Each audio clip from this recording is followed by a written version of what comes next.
Friends, இன்றைக்கி கீரை கடையில் தாங்க செய்ய போகிறோம். இந்த மாதிரி கீரை கடையில் வாரத்தில் ஒரு முறை இந்த மாதிரி எடுத்துக்கிட்டிங்கனாலே ரொம்ப நல்லது உடம்புக்கு. இதுக்கு வந்து சட்டியில் ஒரு 2 ஸ்பூன் எண்ணெய் சேர்த்து கடுகு, உளுந்த பருப்பு, சீரகம் பொரிஞ்சு வந்ததுக்கப்புறம் 2 பச்சை மிளகாய், 4 வரமிளகாய் சேர்த்துருக்குறேன். கூடயே ஒரு 10 போல் சின்ன வெங்காயம், 10 போல் பூண்டையும் சேர்த்து நல்லா வதக்கலாம்.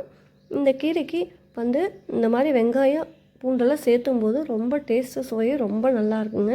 இந்த கீரை வந்து பார்த்திங்கன்னா நான் இன்றைக்கி புளிச்ச கீரை தாங்க எடுத்துக்கிறேன். இப்போ வெங்காயம் பூண்டெல்லாம் நல்லா வதங்கி வந்ததுக்கப்புறம் நம்ம கீரையை சேர்த்துட்டு உப்பு சேர்த்து நல்லா வதக்கலாம். நல்லா மிக்ஸ் பண்ணி கொடுக்கும்போது நம்ம கீரையெல்லாம் சுருண்டு வதங்கி வந்துடுங்க. இப்போ பார்த்திங்கன்னா நல்லா வதங்கி வந்துருச்சு. நல்லா அந்த தண்ணியிலேயே நல்லா வெந்தும் வந்துடும். இப்போ பார்த்திங்கன்னா தண்ணியெல்லாம் நல்லா ட்ரை ஆகி வெந்து வந்துருச்சு.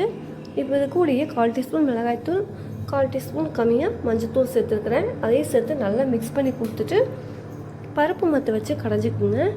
இந்த மாதிரி கடைஞ்சி சாதத்தோடு சாப்பிடும்போது டேஸ்ட் ரொம்ப நல்லாயிருக்கும். பிடிச்சிருந்தால் லைக் பண்ணுங்கள், ஷேர் பண்ணுங்கள். மறக்காமல் ரைஸ் வால் சேனலையும் சப்ஸ்கிரைப் பண்ணி வச்சுக்கோங்க. தேங்க்யூ.